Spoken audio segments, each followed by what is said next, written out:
আজকের recipe chicken stew. তো chicken stew করার জন্য আমি আগে থেকে সব কিছু রেডি করে রেখেছি।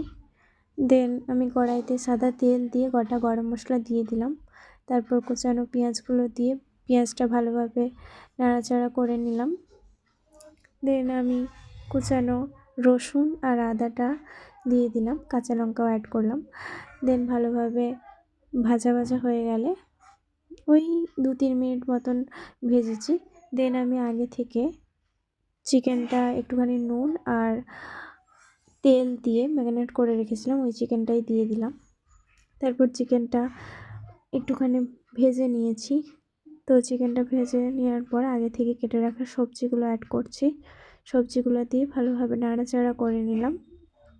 দেন আমি একটুখানি জিরা গুঁড়ো দিয়ে দিচ্ছি, জিরা গুঁড়ো আর নুন দিয়ে ভালোভাবে নাড়াচাড়া করে নিয়েছি। দেন পরিমাণ মতন জল দিয়ে দেবো।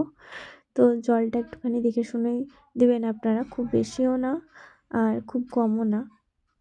তো পরিমাণ মতন জলটা দিয়ে নিচ্ছি। দেন আমি ঢাকা দিয়ে দেবো। পুরো রান্নাটাই আমি ঢাকা দিয়ে দিয়ে করেছি।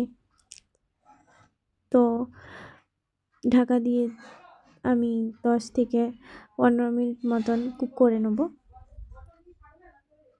দেন ঢাকাটা খুলে আমি একটুখানি গোলমরিচ অ্যাড করছি। চিকেন স্টুর জন্য কিন্তু গোলমরিচ মাস্ট, আপনারা অবশ্যই গোলমরিচটা ইউজ করবেন। গোলমরিচটা দিয়ে আমি আবারও ভালোভাবে নাড়াচাড়া করে আরও কিছুক্ষণ কুক করে নেব।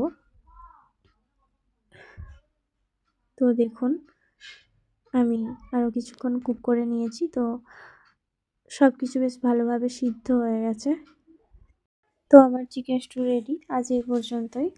আমার রেসিপিটা ভালো লাগলে লাইক, কমেন্ট, সাবস্ক্রাইব করে পাশে থাকতে ভুলবেন না। তো সত্যিই খুব সুন্দর হয়েছিল চিকেন স্টুটা।